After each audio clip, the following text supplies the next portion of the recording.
Hello, my name is Donna Longo. My company is Women Going Rogue. For those of you that know me or have seen me at events, I come across as a confident, successful, dynamic individual. Well, I'm here to tell you that it wasn't always that way. As a matter of fact, 13 years ago, I was in a very depressed state. I was married to an addict. I had a daughter who was 1 year old. My father-in-law had just had a complete mental breakdown, and I had a brother-in-law who was mentally challenged, and on top of that, he was an alcoholic.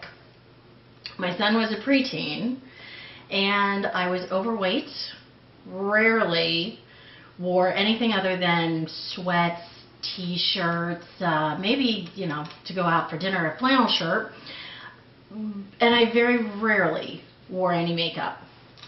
For those of you that don't believe me, I have proof. This is a picture of my driver's license from 2001. Isn't it wonderful?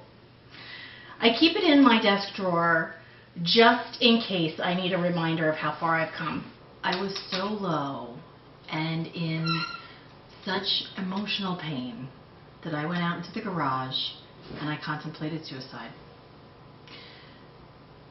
At that moment, I understood what my uncle felt like on April 7th of 1985 when he killed my aunt and then committed suicide. I never realized how a person could be driven to feel as though they had no hope.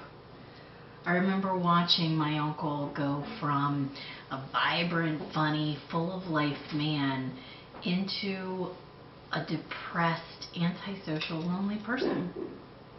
He wasn't at all the man that I grew up with and knew as my uncle. Now, here I was, weighing the pros and cons of taking my own life.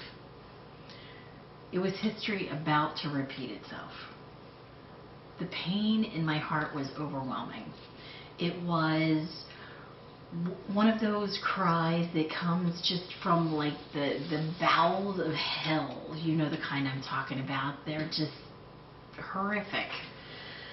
How was I ever going to make it through?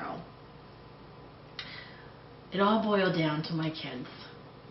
At the time, my son was 15, and I reasoned that he would be okay. He could take care of himself, and my mom was close to him and she lived close by and she would make sure everything was fine. But the absolute only thing that stopped me was my daughter, who had just turned 5. If I wasn't there, she was going to be raised by the man that I felt had driven me to this point. How could I do that to her? What kind of mom would do something like that? How would that affect her future? What kind of life would she have if she didn't have a mother? How would that teach her to be an independent woman? I knew at that point that no matter the pain, no matter the price, I had to get up one more time and fight that fight and show her that a person should never be put in that position. I wanted to show her that a woman can be all that they want to be. I would like to say that I immediately became healed and it was roses and clover, the skies parted, and the gray skies and everything was fine. But that's not the way it happened. It took a decade of therapy, positive talks, self-improvement to get to where I am today. I read books. I would spend time with positive people. I did seminars. I even walked across hot coals to get to the point where I wasn't feeling that pain anymore. There were so many times I wanted to give up. so many times that I just wanted to scream to God, why are you doing this to me yet again? What is it that I need to learn here?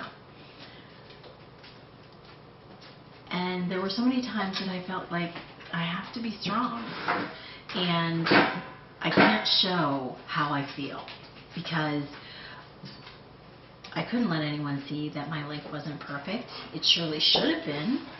I had a brand new house. I had 3 businesses, a great net worth, 2 kids, 2 dogs, 3 cars.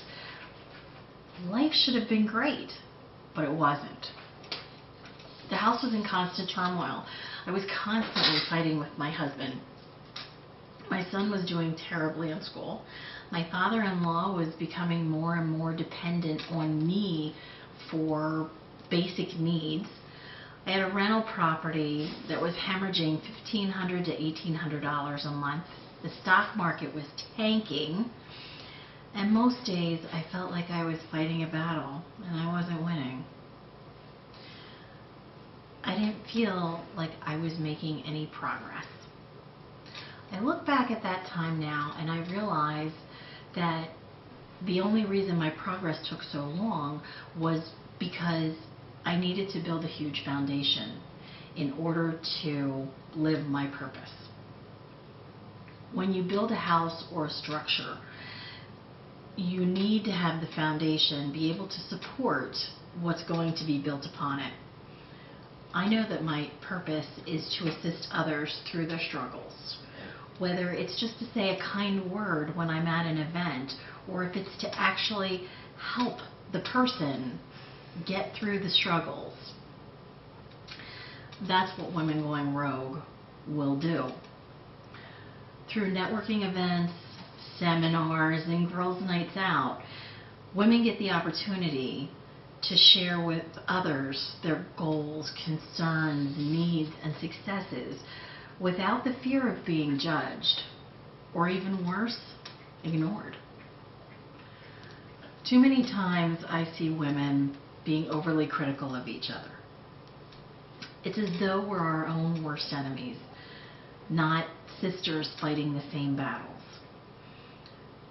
At Women Going Rogue events, women are going to find that they're not alone in whatever they're going through at the time, whether it be depression, divorce, death, starting a business, preparing children for college, or walking the daughter down the aisle.